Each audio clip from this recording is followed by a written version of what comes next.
En 2020, mientras el mundo vivía una pandemia sin precedentes, un grupo de reporteros se adentró en los hospitales y centros de atención en Colombia, documentando la lucha diaria de los profesionales de la salud para enfrentar el COVID-19 en todo el país. 5 años después, esta serie documental ofrece un espacio para reflexionar sobre las falencias del sistema de salud en su momento, las lecciones aprendidas y los desafíos hacia un sistema de salud preventivo, predictivo y resolutivo.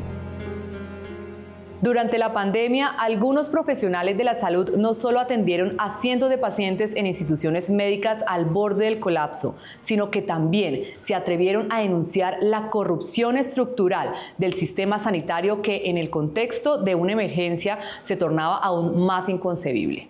Soy Luisa Fernanda Borges y les doy la bienvenida a Héroes en Pandemia, una producción de RTVC, el Sistema de Medios Públicos de Colombia, transmitida a través de Señal Colombia, la señal de la gente.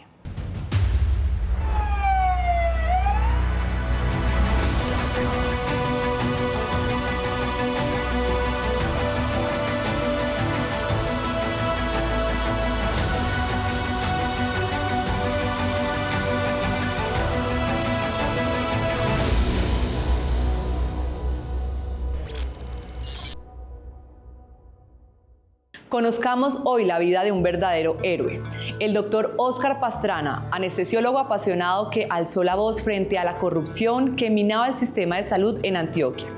A continuación le vamos a dar la palabra a Óscar Pastrana. El doctor Óscar Pastrana es médico anestesiólogo del Hospital de Caucasia y a la vez va a hablar de intervenir y nos va a explicar la situación actual del Bajo Cauca. Doctor Pastrana.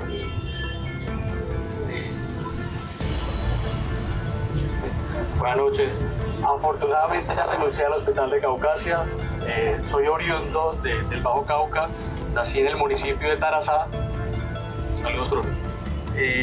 Hice el rural en el Hospital de Caucasia. Cuando hice el rural también viví de cerca todo este fenómeno de la violencia y de la vulneración a la misión médica. Luego regresé como médico anestesiólogo. A coordinar el servicio de cirugía del Hospital de Caucasia y el Hospital de Puerto Berrío. Encontré situaciones muy complejas que motivaron mi renuncia y desde entonces vengo hablando de la dificultad que tenemos en la misión médica del Bajo Cauca. Quiero hablar en nombre de los colegas de toda la subregión del Bajo Cauca. Son 6 municipios: Tarazá, Cáceres, Caucasia, Lechí, Zaragoza y El Bagre. Una de las cosas que me llama mucho la atención, y ojalá que ustedes interpreten el silencio de muchos de los colegas, o más bien yo he escuchado manifestaciones de muchísima gente, pero muy pocas voces de allí del Bajo Cauca, y lo que hay de fondo es miedo a hablar, miedo a expresar lo que se vive allí, y finalmente en el Bajo Cauca están dadas todas las condiciones para que lo que le sucedió a Cristian se repita. Yo creo que muchos colegas reciben amenazas en su día a día y en su ejercicio en otros lugares, pero allí en el Bajo Cauca sí se materializó, porque allí están dadas todas las condiciones, repito, para que esto se siga presentando. Vivimos una situación de intolerancia por parte de los pacientes y de muchos familiares contra los médicos y un sistema que perpetúa esto y una red hospitalaria precaria. Entonces desempeñar la labor allí es supremamente complejo. En agosto del 2018, otro médico rural de la UPB manifestó amenazas en su contra. Un médico rural del Bagre hizo conocer esa amenaza aquí a la Dirección Departamental de Salud, y no sé, doctor Carlos Mario Montoya, qué respuesta dio, pero yo creo que ya ustedes han entendido que esta gente es muy parca y acompaña un poco a la misión médica. Y una de las cosas que yo quisiera preguntarle es qué respuesta le dieron a ese compañero que en agosto de 2018 denunció amenazas en su contra, que vivió una situación similar a la que vivió Cristian Camilo. Lamentablemente el compañero Cristian Camilo sí fue vilmente asesinado, pero desde hace muchísimo rato se vienen dando alertas de lo que está pasando en el Bajo Cauca. Quienes trabajaron a su lado lo recuerdan como un médico íntegro, incapaz de guardar silencio ante la injusticia y siempre dispuesto a anteponer el bienestar de sus pacientes a cualquier interés particular, en estricto cumplimiento de su juramento hipocrático.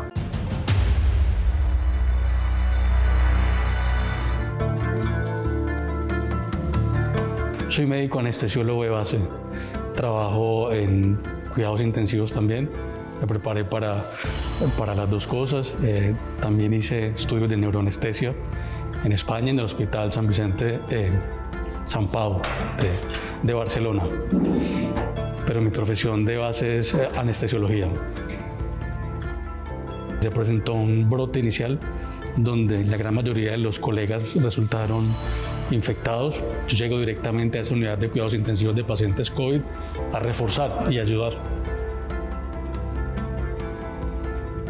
Él fue como el primer intensivista que tuvo contacto conmigo y fue como una charla con los ojos, porque yo me encontraba en ese momento en una habitación esperando el resultado de los gases arteriales, esperando que los intensivistas revisaran el TAC, y realmente él entra en la habitación donde yo estaba. No se le veía la cara, obviamente, porque estaba completamente bajo las normas de bioseguridad. Simplemente se presenta, me dice: hola, doctor Ballén, ¿cómo está? Yo soy el doctor Pastrana, tu intensivista. Y llegó me acuerdo mucho que llegó con la tirilla de reporte de gases arteriales. Entonces me dijo: estás como malito, tú sabes qué hay que hacer.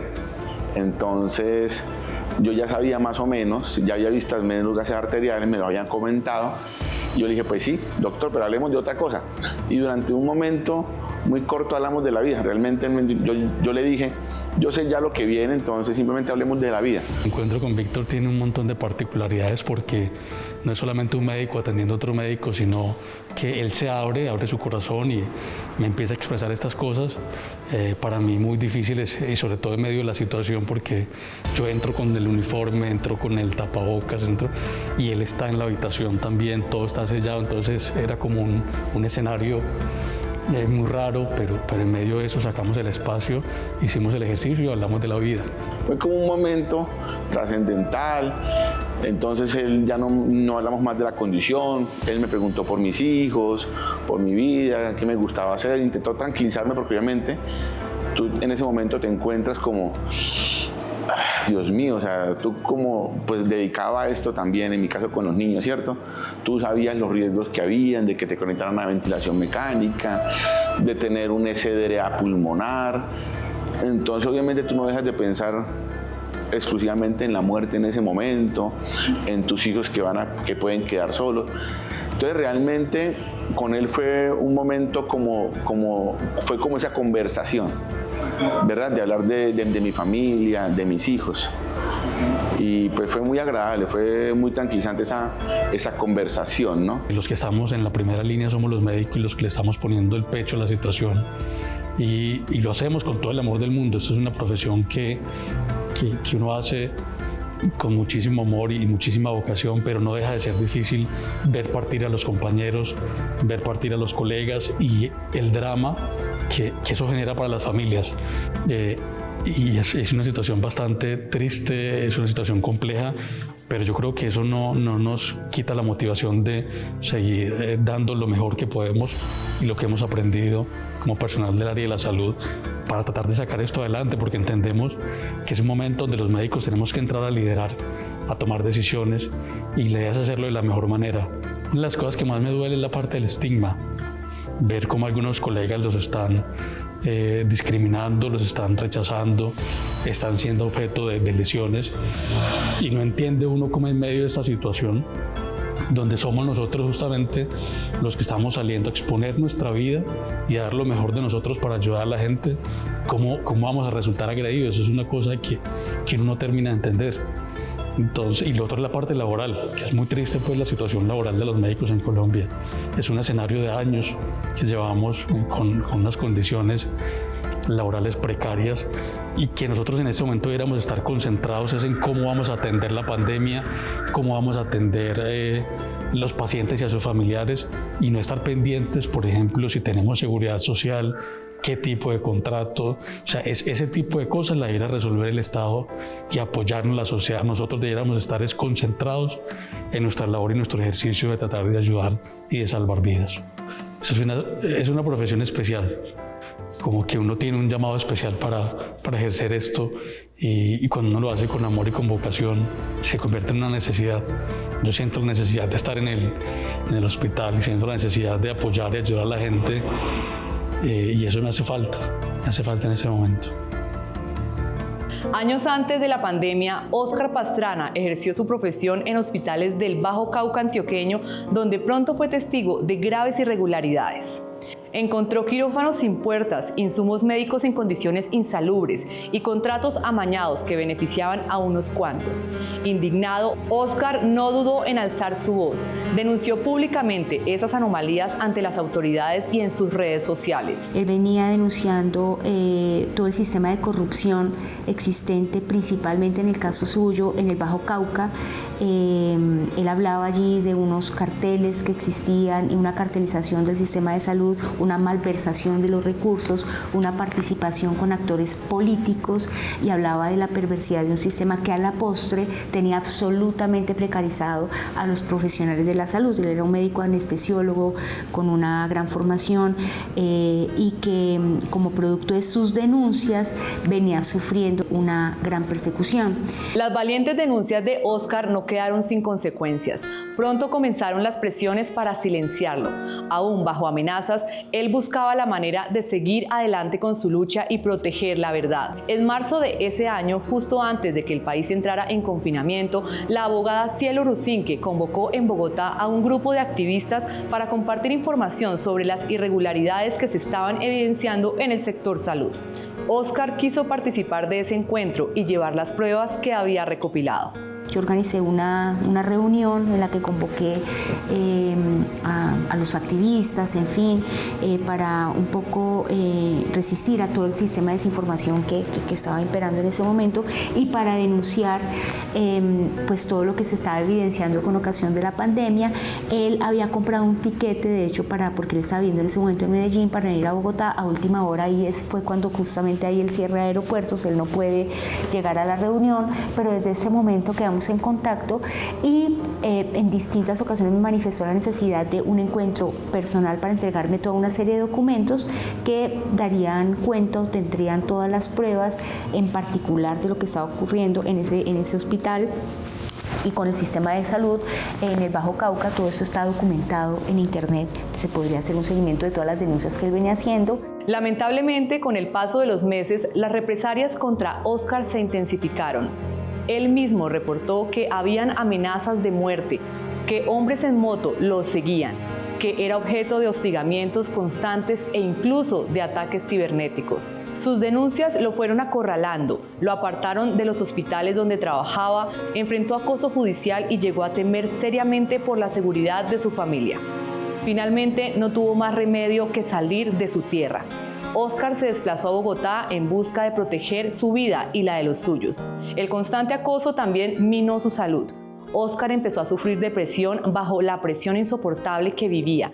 Aún así, no renunció del todo a su causa. Seguía decidido a revelar la verdad. Yo también hablé en ese momento con un periodista de apellido Mesa, Sergio Mesa creo, que también estaba haciendo seguimiento del caso. Él tenía también como mayor información. Lamentablemente pues él fallece y yo no tengo manera de otro contacto, otra forma de acceder a la información que él manifestaba en ese momento. Yo recuerdo que incluso a medios pasé un audio que me había pasado unos 2 días antes donde me hablaba de esa información, pero lo que sí es llamativo es que el día mismo de su fallecimiento él me llamó como si ya no tuviera más tiempo, es decir, como que tenía que ser ya que él me quería dar esa información. Y también es llamativo que él me hablaba, era un grupo de profesionales de la salud que estaban con él y que querían hacerle las denuncias. Él me hablaba que él era como el vocero. La muerte de Óscar dejó a su familia sumida en el temor y la incertidumbre. Hasta hoy, sus seres queridos siguen buscando respuestas sobre lo que realmente ocurrió. Después de su fallecimiento, yo alcancé a tener contacto. Ha pasado ya los años, no tengo muy bien clara la línea de tiempo, pero yo alcancé a tener contacto con una de sus hermanas. Su familia estaba muy asustada. De alguna manera creían que la muerte de Óscar claramente había obedecido a las denuncias que él había manifestado, y tenían mucho temor también por la seguridad propia. Entonces, yo siempre, varias personas que estamos haciéndole seguimiento al caso, quedé con la inquietud de pues, el dictamen de medicina legal, las circunstancias de su muerte. Ahí había muchas dudas en torno a ese fallecimiento, pero en todo caso, más allá de ese hecho trágico para esa familia, o sea, como la rareza de las circunstancias de su muerte en medio de todas estas denuncias que él venía adelantando con un sistema que a todas luces él denunciaba y con mucha convicción de corrupto, donde había diferentes implicados que él también denunciaba con nombre propio. Una investigación del proyecto periodístico La Vorágine revela detalles inquietantes sobre la extraña muerte del anestesiólogo Óscar Pastrana, quien tras destapar redes de corrupción en los hospitales de Caucasia y Puerto Berrío, fue hallado sin vida en un baño de la clínica Los Nogales en Bogotá en diciembre de 2020. Óscar tenía apenas 35 años cuando, después de denunciar presuntas irregularidades, quirófanos sin puertas, agua contaminada, insumos médicos en mal estado y un presunto carrusel de contratación, empezó a sufrir acoso laboral, amenazas y pérdida de oportunidades profesionales. Horas antes de ser hallado sin vida, Óscar realizó una última llamada desesperada buscando ayuda. El día de su fallecimiento, eso a mí me impactó muchísimo porque justamente en la mañana de ese día, pocas horas antes de que apareciera muerto, en circunstancias bastante extrañas, en una clínica aquí en Bogotá, donde había llegado huyendo precisamente por la persecución que venía recibiendo él y su familia con ocasión de las denuncias de corrupción que venía haciendo en el sistema. Me llama desde la clínica, ahí se escucha, de hecho, los aparatos, el fin y todo, y me dice que es urgente, que eso ya no da más tiempo, que él tiene que ver, que tiene que entregarme los documentos y que está temiendo por su vida y que está temiendo, de hecho, que estaba muy, que había cuestiones de persecución y todo, que quería comentarme, pero que todo personalmente. Yo recuerdo que en ese momento le dije que se tranquilizara, que por supuesto que organizáramos un encuentro, que yo iba a mirar a ver cómo yo no estaba en ese momento en Bogotá, cómo hacíamos para recibir la documentación. Y pues horas después sale la noticia de que aparece muerto en unas circunstancias extrañas, que pues esta es la hora que pues nunca se supo esclarecer, sobre todo una persona que estaba a puertas de hacer una denuncia tan grave y que estaba muy determinada como a facilitar todos los elementos de prueba para que se formalizara o se hiciera seguimiento a todas esas denuncias que él desde el 2019 venía haciendo a través de sus redes sociales. A pesar de todo, el legado de Óscar Pastrana perdura. Su historia se ha convertido en un símbolo de resistencia frente a las injusticias del sistema de salud colombiano. Yo creo que él como médico y como profesional de la salud sí es como un símbolo de lo que tuvieron que lidiar los médicos en Colombia en la pandemia. Él de hecho fue contagiado, a raíz de su contagio no le dieron garantías, se tuvo que trasladar a otro hospital en ese momento, donde, mejor dicho, su situación era absolutamente precaria, casi que ni para su estadía o las condiciones mínimas de manutención y de permanencia las tenía en ese momento. Y a pesar de ello, un profesional de la salud muy comprometido y como con una, si se quiere, una vocación muy grande y una gran frustración manifiesta por él en cuanto a la ineficiencia, la inoperancia y la insostenibilidad del sistema de salud que teníamos en Colombia. Sus denuncias evidenciaban un problema estructural en nuestro sistema de salud. El modelo actual, basado en la intermediación financiera de la CPS, ha demostrado ser ineficiente, inequitativo y muy vulnerable a la corrupción. Sobre esta problemática conversamos con el diputado antioqueño Luis Peláez, quien nos ayudará a entender la magnitud de aquello a lo que Óscar se enfrentaba. El sistema de salud tiene, digamos, muchas arandelas. Y cuando digo muchas arandelas, tiene que ver, el gobierno nacional envía unos recursos, esos recursos son los impuestos que a través de diferentes formas pagamos, pero llegan a los departamentos a través del Sistema General de Participaciones. Este Sistema General de Participaciones tiene un componente, pero también llega a través de las EPS, que es básicamente un intermediario y luego hacia las IPS. Es decir, si uno pudiera definir el sistema de salud colombiano, es un poco de intermediarios del recurso, pero que finalmente la atención lo hace, por ejemplo, los hospitales públicos. En un municipio como Puerto Berrío, como Itagüí, realmente quienes prestan los servicios son las IPS o los hospitales públicos a través de diferentes formas que han encontrado. Insisto, son muchas arandelas, explicarlo es bastante complejo en tan poco tiempo, pero es un sistema de muchos intermediarios, pocos prestadores públicos, muchos prestadores privados y lastimosamente eso genera en medio de todo ese vaivén muchos nichos posibles de corrupción, y esto hace que a la gente no la atiendan. Ese es el problema fundamental. Pero quisiera explicar uno específicamente. Desde el gobierno nacional envían unos recursos, estos recursos van a la EPS, la EPS decide no prestar el servicio o demorarse en el servicio, el dinero sigue allí, está en una cuenta bancaria generando réditos financieros y la persona termina o no siendo atendida o termina muerta. El famoso carrusel que le hacen, carrusel de la muerte que le hacen a muchos usuarios en el sistema. Pero también cuando crean cooperativas de trabajo asociado fantasmas, o cuando un alcalde, que sucedió también mucho en pandemia, un alcalde por esta situación, por ejemplo, del COVID, contrataba servicios pero realmente no los prestaba. Hay múltiples formas, como la salud, insisto, en el departamento de Antioquia, en el país, se presta demasiado para la corrupción, es uno de los nichos. Las empresas que se han creado en materia de salud, que son ficticias, que son SAS, que se crean simplemente para elaborar un contrato y coger el recurso de las EPS públicas, son demasiadas.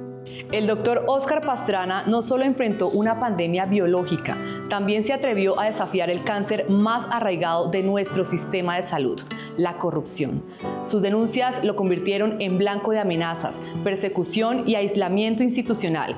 Y aunque su muerte sigue envuelta en interrogantes, su legado permanece vivo en cada pregunta que aún no tiene respuesta, en cada paciente que no fue atendido y en cada médico que decidió no callar.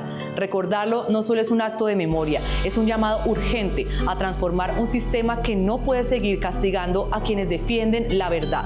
Cada semana traemos para ustedes una historia de héroes de la salud, un encuentro que nos confronta con el pasado, el presente y el futuro de quienes lo dieron todo para salvar nuestras vidas.